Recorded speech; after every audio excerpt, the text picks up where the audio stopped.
슬픔이 나고 나니라도 나를 위하여 주신 것이므로 기쁨으로 주를 따라가리. 감사함으로 주를 찬양하리. 나의 주님 선한 목자 예수님만 사랑해요. 오 주를 경외하는 자들을 위하여 주께서 쌓아두신 주의 선하심 곧 주께서 사람의 아들들 앞에서 주를 신뢰하는 자들을 위하여 주께서 이루신 것이 어찌 그리 큰지요. 네, 감사합니다. 하나님, 오늘 이 시간을 통해서 주님을 또 주님의 말씀을 볼 수 있도록 시간을 주시고 저희들의 또 건강도 주시고 믿음도 주셔서 감사합니다. 하나님, 이 시간을 통해 주님 홀로 또 영광 받으시고 이 말씀을 통해서 저희들에게 또 알려주시고자 하는 주님의 뜻을 밝히 보여주옵소서. 저희들 마음을 다해서 이 시간 또 말씀에 생각을 고정하기를 원합니다. 주님 도와주옵소서. 우리 어린아이부터 어른에 이르기까지 하나님의 말씀이 다 전달이 될 수 있도록 성령님께서 역사해 주시길 기도합니다. 예수님의 이름으로 기도드렸습니다. 아멘. 앉으시겠습니다. 주를 신뢰하는 자들을 위해 이루신 것이 어찌 그리 큰지요. 네, 주를 신뢰하는 자들을 위해 이루신 것이 어찌 그리 큰지요. 이렇게 우리 다윗이 오늘 고백하는 구절을 읽었습니다. 자, 우리 어려움들 가운데서 우리 주를 신뢰함을 배웠던 이 다윗이었습니다. 그의 눈에 어려움이 계속 정말 크게 보였다면 그는 주를 신뢰할 수 없었을 거예요. 자, 그는 무엇으로 그 어려움들보다 더 크신 하나님을 경험하게 되었습니까? 그것은 바로 주를 부르는 것부터 시작했습니다. 주를 부르는 것. 자, 오늘 본문 31편 17절 18절에 이렇게 나옵니다. 17절 오 주여 내가 주를 불렀으므로 나로 하여금 부끄러움을 당하지 않게 하소서. 사악한 자들은 부끄러움을 당하게 하시고 그들이 무덤 속에서 잠잠하게 하소서. 18절 우리 함께 읽겠습니다. 거짓말하는 입술들을 침묵하게 하소서. 그것들이 의로운 자들을 대적하여 교만하고 무례하게 가혹한 것들을 말하나이다. 자, 우리는 하나님께 개인적으로 얼마나 부르짖습니까? 하나님을 얼마나 부릅니까? 하나님과의 깊은 관계 속에서 하나님께 말씀드립니까? 부르짖는 것은 우리 목소리만 크게 하는 것이 아닙니다. 정말 나의 하나님을 부르는 겁니다. 마음을 다해서 우리 구원의 주님을 부르는 것입니다. 어려움들을 해결할 수 있는 단 한 분이신 그분을 실제로 부르는 거예요. 자, 처음 주님을 만나서 우리가 그분께 나에게 구원을 주십시오 하고 불렀을 때처럼 우리는 계속 그렇게 주님을 불러야 주님을 신뢰할 수 있습니다. 다윗은 어려움들에 휩싸여서 고통스러워서 그냥 울고 그냥 슬퍼하는 것이 아니었어요. 그것보다 하나님께 울부짖는 것이 지혜로운 선택임을 이 다윗은 경험했습니다. 주님께 간구하고 요청드리는 것, 이 모든 상황들 위에 계신 주님을 오히려 그것들이 바라보게 했음을 다윗은 경험했습니다. 즉 다윗은 모든 것보다 크신 주님을 볼 수 있는 그 법을 배웠던 거예요. 자, 그런데 다윗은 어려움 가운데서 어려움들 그것보다 더 크신 주님을 신뢰하는 것만 배운 것은 아니었습니다. 그것으로부터 또 배운 게 여기 시편 31편 19절에 나옵니다. 19절 함께 읽겠습니다. 시작. 오 주를 경외하는 자들을 위하여 주께서 쌓아두신 주의 선하심 곧 주께서 사람의 아들들 앞에서 주를 신뢰하는 자들을 위하여 주께서 이루신 것이 어찌 그리 큰지요. 아멘. 자, 주를 신뢰함은 주를 경외함과 같이 동행하는 겁니다. 이 둘이 결코 따로 놀지 않습니다. 주를 신뢰함 속에 주를 경외함이 담겨 있어요. 또 주를 경외함 속에 주를 신뢰하는 것이 담겨 있습니다. 주를 경외함이 없다면 주를 신뢰함도 없고요. 주를 신뢰함이 없다면 주를 경외함도 없습니다. 어려움들 가운데서 다윗은 바로 주를 경외하는 법도 배웠던 겁니다. 자, 다윗은 자신의 힘으로 해결하려고 했다가 오히려 큰 어려움들 속으로 들어갔음을 다윗이 실제로 경험했었어요. 자, 그는 사울을 피해서 도망 다녔죠. 다니다 보니까 적국인 블레셋 땅으로 도망간 적도 있었어요. 2번이나 그랬잖아요. 근데 그 첫 번째 경험이 참 특이했습니다. 자, 이제 그가 블레셋 왕에게 사로잡혀서 이제 죽을 위기에 있었어요. 자, 근데 그때 보니까 다윗에 대해서 블레셋 사람들이 모르는 게 아니었죠. 매우 잘 알고 있었습니다. 어떤 일에 대해서 잘 알고 있었어요? 골리앗을 죽이고 그 다음에 예루살렘으로 입성할 때 어떤 일이 있었습니까? 사울이 죽인 자는 수천이요. 다윗이 죽인 자는 수만이로다. 이렇게 여인들이 환호하는 소리를 이 골리앗을 잃었던 이 패배한 블레셋의 척후병들이 들었던 거예요. 그 소리를. 듣고 나서 자기 나라로 가서 이제 블레셋으로 가서 사람들에게 널리 알렸던 겁니다. 여러분, 유다의 위대한 장군이었던 이 다윗이 자신들의 소나기에 그냥 불러 들어왔어요. 자, 블레셋은 유다와 이스라엘의 이 희망이라고 할 수 있는 이 다윗을 단번에 꺾을 수 있는 기회를 잡았던 겁니다. 자, 그때 다윗은 이 자신의 힘을 의지해서 도망가던 그 자신의 교만을 그때 내려놓았던 겁니다. 아마 그가 이제 끝까지 자신의 힘으로 벗어나고자 이제 칼을 빼들고 싸웠다면 그는 벌써 죽었을 거예요. 그러나 다윗은 나는 이제 할 수 없습니다 하면서 그는 주님을 경외하면서 주님이 그 어떤 어려운 상황보다도 더 크신 분임을 인정했던 겁니다. 자, 그때 그에게 하나님께서 주신 지혜가 떠올랐던 거예요. 자, 어떤 일을 했습니까? 다윗이 미친 채 했어요. 미친 척 한 거예요. 그래서 그는 문짝들에다가 막 이렇게 휘갈겨 썼어요. 뭘 썼는지 모르지만 뭘 막 썼어요. 그리고 자신이 침을 흘려서 이 자기 수염에다가 이렇게 흘렸어요. 이렇게. 자, 다윗은 도망자였지만 아직도 이스라엘의 장수였습니다. 유다 백성들에게는 정말 희망과 같은 존재였어요. 그러나 그는 미친 채 하면서 그의 계급장을 스스로 떼어버렸습니다. 그가 원수들 앞에서 정말 치욕스럽게 그 행동을 바꾼 것은 단지 죽음의 위기에서 벗어나고자 함이 아니었습니다. 나는 너희 블레셋 사람들이 생각한 것처럼 수많은 죽인 자가 아니다.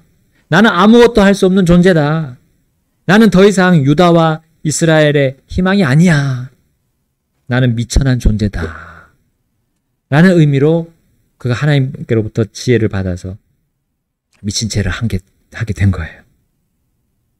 다윗은 어려움들 속에서 자신의 힘을 빼는 법을 배웠습니다. 여러분, 운동선수들이 있습니다. 운동선수들은 힘을 쓰는 법도 배워야 되지만 그것보다 힘을 빼는 법도 배워야 되는. 자, 그렇게 한 운동선수들이 좋은 성적을 거둡니다. 하나님을 신뢰하는 자는 자신이 하나님 앞에서 힘을 써야 할 때를 압니다. 또 하나님을 경외하는 사람은 자신이 하나님 앞에서 힘을 빼야 하는 법도 배우는 거예요. 미친 채 함으로 인해서 다윗은 자신의 힘을 뺐습니다. 그리고 또한 오히려 그것으로 주님의 힘을 받아서 그 힘을 사용하게 되었어요. 그리고 그는 자신이 아니라 오직 하나님만이 이스라엘의 소망이시다는 걸 그렇게 선포했던 겁니다.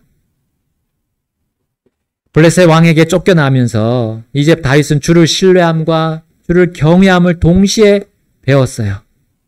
여전히 도망자 신세였지만 자, 이 어려운 일로 인해서 오히려 다윗은 미래에 대한 확신을 얻었습니다. 자, 그 일로 인해서 그는 주께서 쌓아두신 그 주님의 선하심을 발견했어요. 그리고 그 선하심이 얼마나 큰지를 발견했던 겁니다. 주님께서 이미 자신의 구원과 자신의 앞길도 이루셨다는 것, 그것이 얼마나 큰 것인지를 발견했던 거예요. 자, 그리고 오늘 본문에 이렇게 간증하고 있습니다. 31편 19절입니다. 19절 함께 읽겠습니다. 시작. 오 주를 경외하는 자들을 위하여 주께서 쌓아두신 주의 선하심 곧 주께서 사람의 아들들 앞에서 주를 신뢰하는 자들을 위하여 주께서 이루신 것이 어찌 그리 큰지요. 아멘. 다윗은 자신의 하나님이 무엇보다도 크시다는 것을 어떻게 발견할 수 있었습니까? 바로 어떤 어려움보다도 크시다는 것을 그는 발견했어요. 주를 신뢰하고 경외하는 것을 강조하고 또 강조해도 우리가 지나치지 않는 이유가 여기에 있습니다. 특히 그 어려움들 가운데서 우리 각자가 스스로 만드는 어려움들이 있다는 거예요. 스스로 만드는 어려움. 그것은 바로 내가 또 스스로 뭐든지 다 할 수 있다고 생각하는 교만입니다. 자만입니다. 오만함입니다. 자, 시편 31편 20절에 그것이 나오는데요. 제가 읽어보겠습니다. 20절. 주께서 그들을 사람의 교만에서 벗어나게 하셔서 주 앞에 은밀함 속에 그들을 숨기시고 주께서 그들을 혀들의 다툼에서 벗어나게 하셔서 은밀히 천막 안에 지키시리이다. 아멘. 여러분, 세상은 뭐라고 부르짖습니까? 아, 너 할 수 있어. 나는 할 수 있다. 나는 할 수 있다. 라는 그런 주문을 외우라고 말합니다. 그러나 그렇게 하다 보면 뭐 성공할 수 있다라고 가르쳐요. 그래서 내 자신을 믿어라. 내 자신을 믿어라. 라고 선포합니다.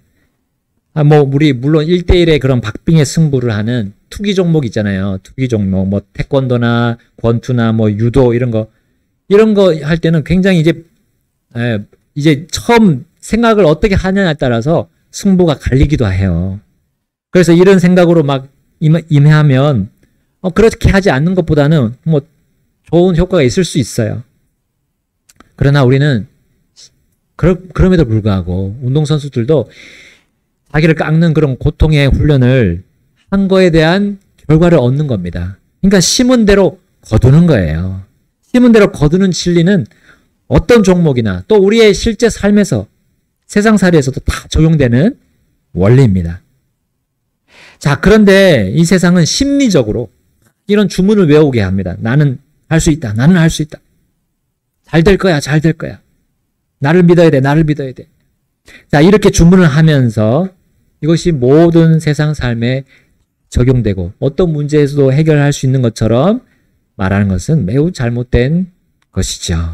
하나님의 눈에서는 잘못된 것입니다. 긍정적인 마인드가 그게 참 심리적으로 사람들을 홀리지요. 그러나 그것이 다 해결해 줄 수는 없다는 거. 그럼 왜냐하면 하나님께서는 사람이 자신을 믿는 것, 자신을 신뢰하는 것은 그것이 바로 거짓 종교라고 말하는 겁니다. 그것이 바로 죄의 시작인 교만이라고 말씀하시기 때문이에요. 여러분, 루시퍼가 어떻게 했습니까? 루시퍼는 자신의 힘을 신뢰하면서 하나님에 대한 경외심이 사라져 버렸던 겁니다. 자신의 힘을 신뢰하면서 하나님의 자리에 오르려고 했던 거예요. 아침의 아들이라는 이름의 그 루시퍼는 자신의 교만으로 인해서 하나님을 대적하는 자라는 이름의 사탄이 되었습니다. 그리고 그는 세상에서 사람들에게 교만을 지금도 열심히 선포하는 교만 전도자입니다. 교만이 얼마나 여러분 사람을 피폐하게 하는지를 우리는 다윗을 잡으러 다녔던 사울의 예에서 알 수 있어요. 사울 왕의 예, 그 예가 있습니다. 여러분, 사울은 사실 처음에는 하나님과 사람 앞에서 겸손했어요. 이스라엘 백성들이 그를 왕으로 추대할 때 그가 어디에 있었습니까? 아, 내가 이제 왕이 됐어 하고 앞으로 나와 있었습니까? 아니었습니다. 물건들 뒤에 숨어 있었어요. 사람들이 찾을 수가 없었던 거예요. 어디 갔어? 사울이 어디 갔어? 그 뒤에 숨어 있었던 거예요. 그러나 이 사울이 자신의 왕권을 주신 자신보다 크신 하나님, 그분이 살아계심을 점점 인정하지 않게 되었어요. 자, 그것의 시작이 바로 하나님께서 그 사무엘에게만 드릴 수 있는 권한이 있는 그 번제 건물, 그 번제 건물 드리는 거를 자신이 드려버렸어요. 사무엘이 지금 오고 있는 게 좀 늦어졌다 해서 자신이 드려버렸어요. 왜냐하면 사울은 하나님을 크신 분으로 인정하기보다 적국인 블레셋, 그 앞에 지금 진을 치고 있는 블레셋 사람들을 더 크게 여겼기 때문이에요. 또한 아말렉을 모두 진멸하라는 하나님의 명령을 사울이 받았지만 어떻게 했습니까? 다 진멸했습니까? 그 왕은 살려줬어요. 그리고 좋은 소떼, 양떼, 염소떼들은 다 살려놨어요. 하나님의 명령에 순종하는 것을 사람의 지혜와 지식에 순종하는 것보다 작게 여겼어요. 여러분, 왜 사울이 이렇게 되었습니까? 왜 사울 왕이 이렇게 되었어요? 그는 루시퍼처럼 교만에 빠졌기 때문입니다. 그가 왜 교만하게 되었습니까? 어려움들이 올 때, 어려움들이 밀려올 때 그가 주님을 부르지 않았기 때문이에요. 주님을 불러야 되는데 그 어려움들에 집중이 되어 있었어요. 사람들에게 집중되고 말았어요. 그러므로 다윗은 사울의 전철을 밟지 않기 위해서 그는 부르짖었던 겁니다. 주님께 나아갔던 거예요. 그리고 이렇게 주님을 찬송했습니다. 31편 21절, 22절 읽겠습니다. 21절 제가 먼저 읽겠습니다. 주를 찬송할지어다. 이는 그분께서 견고한 도시에서 자신의 놀라운 친절을 내게 보이셨기 때문이라. 함께 읽겠습니다. 이는 내가 황급한 가운데 이르기를 주의 눈앞에서 내가 끊어졌다 하였으나 그럼에도 불구하고 내가 주께 부르짖었을 때에 나의 간구하는 소리를 주께서 들으셨기 때문이니이다. 아멘. 아멘. 심지어 다윗도 내가 이제 주의 눈앞에서 끊어졌다라고 말할 정도로 위급한 정말 어려운 일을 당했던 거예요. 그러나 그럼에도 불구하고 그가 주께 부르짖었다 했어요. 이것이 사울과 다윗의 큰 차이였습니다. 큰 차이였어요. 오히려 다윗이 사울보다 더 큰 죄를 범했죠. 따지고 보면. 그러나 이것이 큰 차이를 만든 겁니다.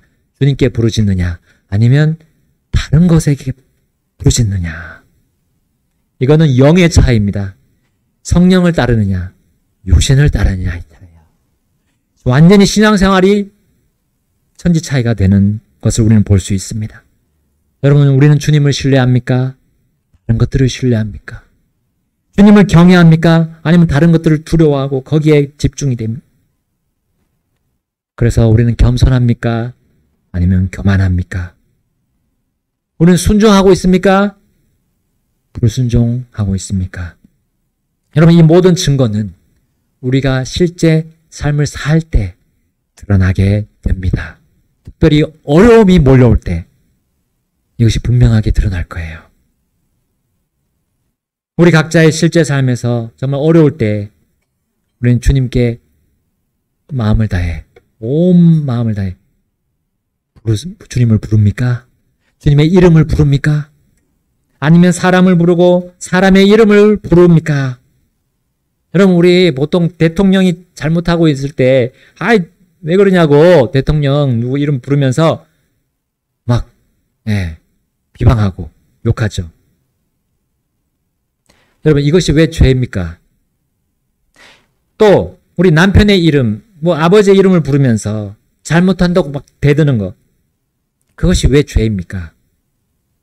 그 행동 자체가요, 하나님을 신뢰한 게 아니라 사람을 신뢰하는 거기 때문이에요.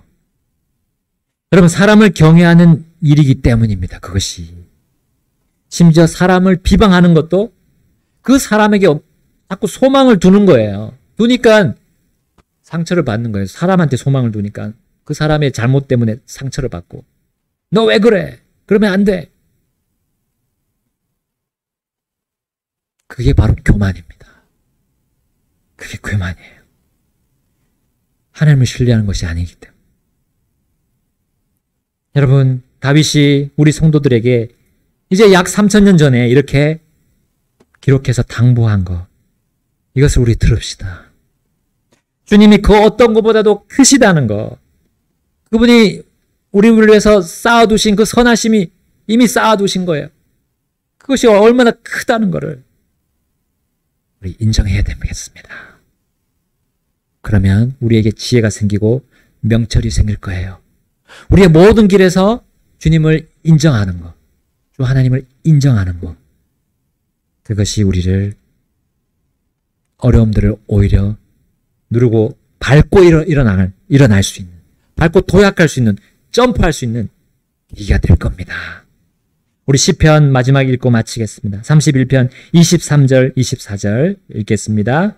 너희 모든 주의 성도들아 오 주를 사랑할지어다. 이는 주께서 신실한 자는 보존하시되 교만하게 행하는 자는 넘치게 갚아주시기 때문이라. 주께 소망을 둔 너희 모든 자들아 크게 용기를 낼지어다. 그분께서 너희의 마음을 강하게 하시리로다. 아멘. 아멘. 우리의 힘은 주님께 있습니다. 우리 주님을 바라보고요, 주님께 부르짖읍시다. 네, 주님께. 그러면 우리 마음에 평안과 그리고 용기가 흘러나고요, 강하게 될 것입니다. 우리 주님 앞에 가셔서 결단하시겠습니다. 이 세상에 소망이